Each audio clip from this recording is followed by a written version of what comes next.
नहीं मिला, उन्हें वो मदद नहीं मिली, तो बांग्लादेश का क्या होगा? पाकिस्तान की टीटीपी क्या बांग्लादेश के लिए ठीक वैसे ही रोहिंग्या हो जाएंगे? चर्चा करते, समझने की कोशिश करते हैं। हरि मोहन कौशिक, विदेशी मामलों के जानकार, इस वक्त हमारे साथ मौजूद हैं। संजीव श्रीवास्तव साथ भी जुड़ गए हैं, विदेशी मामलों के जानकार। संजीव जी, आपसे पूछना चाहता हूं, कितना खतरनाक खेल जो बांग्लादेश खेल रहा है।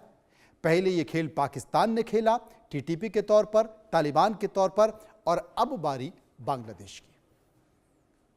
देखिए मनु जी, ये जो खेल बांग्लादेश खेल रहा है, बांग्लादेश की जो अंतरिम सरकार खेल रही है, वो सिर्फ खतरनाक ही नहीं है, बल्कि ये मैं कहूंगा कि एक आत्मघाती खेल है। और ये भस्मासुरों को खड़ा करना आत्मघाती कृत्य है। इसका जो साक्षात प्रमाण आप पाकिस्तान को देख सकते हैं कि पाकिस्तान ने किस तरीके से अनेक भस्मासुरों को जन्म दिया। तालिबान जो है पाकिस्तान का ही क्रिएशन था। अन्य जो आतंकी संगठन है उनको भी पाकिस्तान ने पाला पोसा बड़ा किया। और ये जो जहरीले जो सांप हैं, यदि हिलेरी क्लिंटन की भाषा में मैं कहूं तो आज पाकिस्तान को ही डस रहे हैं। ये जो भस्मासुर हैं आज पाकिस्तान को ही जला रहे हैं। और यदि बांग्लादेश में जो स्थितियां दिख रही हैं उसमें अगर इसी तरीके के हालात बनते रहे तो ये जो भस्मासुर है वो बांग्लादेश के अंदर भी अपना बड़ा रूप ले लेंगे।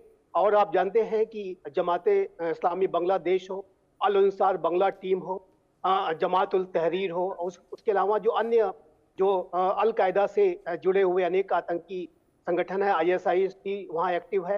तो ऐसे में ये जो आतंकी संगठन है वो बांग्लादेश की टेरिटरी का इस्तेमाल उसी तरीके से करना शुरू कर देंगे जैसा कि वो पाकिस्तान का करते रहे। और ये जो बांग्लादेश के अंदर जो एक लोकतंत्र का एक अच्छा और सुनहरा भविष्य बन रहा था, जो बांग्लादेश एक उत्थान और विकास की राह पर लगातार आगे बढ़ रहा था।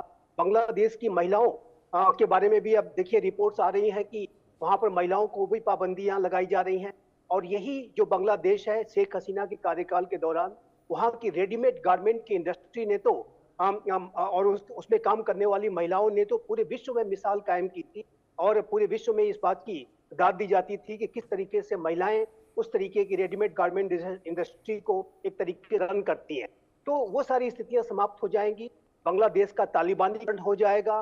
बांग्लादेश उसी तरीके का बन जाएगा जैसा कि पाकिस्तान है, जैसा कि अफगानिस्तान है।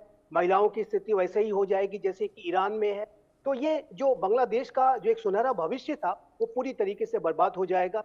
और जाहिर है कि इसके लिए जो ये बांग्लादेश में ये जो वर्तमान की जो सरकार है, मोहम्मद यूनुस की सरकार, वो भी इसके लिए बहुत बड़ी जिम्मेदार साबित होगी, बहुत बड़ी जिम्मेदार साबित होगी। हरि मोहन कौशिक साहब मेरे साथ मौजूद हैं। हरि मोहन कौशिक साहब, मैं आपसे पूछना चाहता हूं, रोहिंग्या जो कि शरणार्थी हैं, मरता क्या न करता, सरकार ने बहुत सारी शर्तें रखी होंगी, डर भय भी दिखा दिया होगा, और उनके हाथ में हथियार पकड़ा दिया है कि जमीन पर रहना है, बांग्लादेश की जमीन पर रहना है तो अराकान आर्मी से लड़ना है।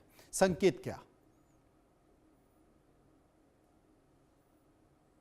एक बार अनम्यूट कर लीजिए प्लीज। संकेत बिल्कुल सिंपल है, बांग्लादेशी आर्मी किसी भी तरीके से लड़ने के लिए कैपेबल नहीं है। आज तक का रिकॉर्ड है 1971 में जिस तरीके से इंडियन आर्मी ने बैक सपोर्ट दिया और बांग्लादेश के अंदर एक जिसे कहते हैं मतलब एक रजीम चेंज करवाया, यूं कहें बांग्लादेश को सेपरेट करवाया। उसके बाद बांग्लादेश इंडिया के प्रोटेक्शन में बहुत शांति से आराम से रह रहा है। कोई वॉर एक्सपीरियंस नहीं है, कुछ नहीं है। ऐसी सिचुएशन में सामने अराकान आर्मी के लड़ाके आकर खड़े हो गए हैं। अब वेपन्स जो भी हैं चाइना मेड हैं, दिखाने के लिए हैं, कैपेबल आर्मी है नहीं, और गुरिल्ला टैक्टिक्स जो हैं उनके अकॉर्डिंग तो ये बिल्कुल प्रिपेयर्ड है ही नहीं।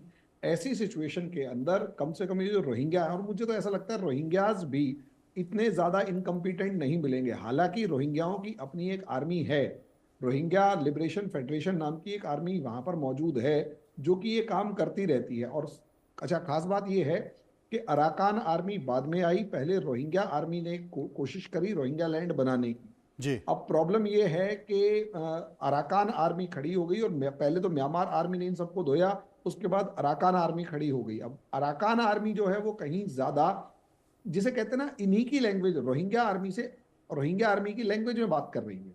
अब वो ज्यादा स्ट्रांग पड़े तो रोहिंग्याओं को अपना एरिया छोड़ना पड़ा। अब मुझे ऐसा लगता है कि इस मेस में बांग्लादेश फालतू में पचड़े में पड़ गया।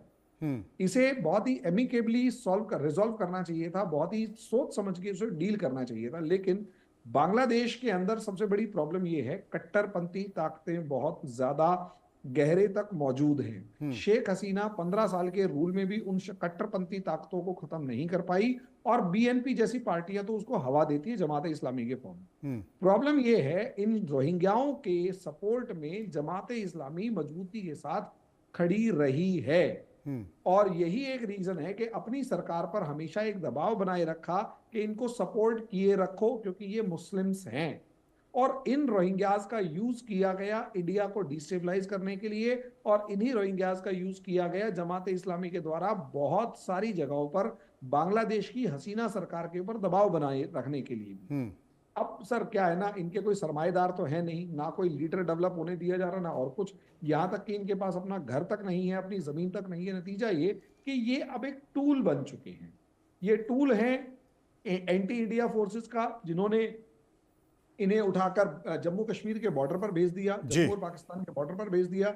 ये टूल हैं उन एंटी इंडिया फोर्सेस के जो इनको द्वारकाधीश के जो बेट द्वारका है वहां तक पहुंचा देते हैं। मुंबई के अंदर इनकी पोजीशन जो परसेंटेज है वो काफी ज्यादा हो जाती है दिल्ली में। तो यही अब असलियत में टूल की फॉर्म में खड़े हो गए। बिल्कुल आपने सही कहा, और ये टूल बांग्लादेश के लिए आने वाले समय में एक खतरनाक संकेत भी दे सकते हैं। बहुत बहुत शुक्रिया करूंगा मैं अपने दोनों मेहमानों का, जिन्होंने विस्तार से इस मसले पर चर्चा की। एक बड़ा मुद्दा जो कि सामने निकल कर आया, बांग्लादेश जिस तरीके से संकेत दे रहा है, कहीं ना कहीं वो संकेत उसके लिए